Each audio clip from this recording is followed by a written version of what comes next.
Ipinadala ni Duque Buceo sa Atenas si Florante upang doon mag-aral. Lumuha ang kanyang ina dahil sa kanilang paghihiwalay at labis din iyong ipinagdamdam ni Florante.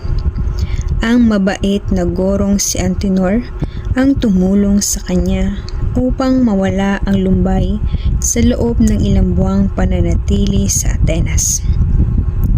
Ilang buwan siyang hindi makakain at madalas na umiiyak dahil sa matinding kalungkutan.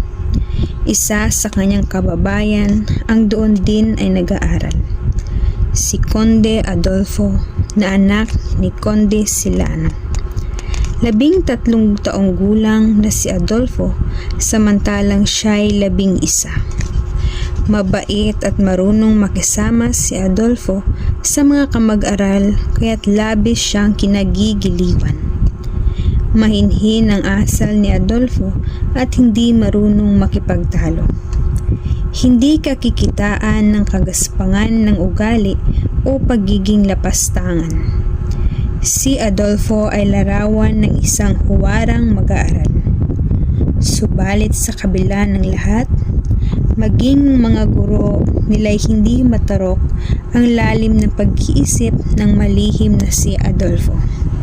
Sa kabila ng lahat ay hindi lubusang mapaniwalaan ni Florante ang uri ng kagandahang asal na ipinakikita ni Adolfo.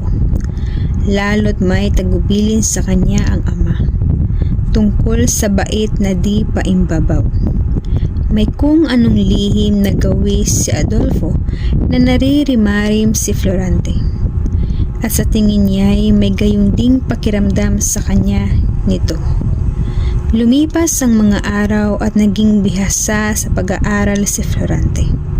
Sa loob ng 6 na taong pag-aaral ay naging dalubhasa siya sa filosofiya, matematika at astrolohiya, dahilan ng kanyang pangunguna sa klase. Napag-iwanan na niya si Adolfo at kumalat sa buong Atenas ang kanyang angking talino. Higit na naging popular sa mga guro at kapwa mag-aaral si Florante. Lahat ay sambit-sambit ang pangalan ni Florante. Dito lumabas ang tunay na anyo ng nagbabalat kayong si Adolfo. Napuno ng ngit-ngit at inggit ang puso nito dahil sa nakamit na tagumpay ni Florante.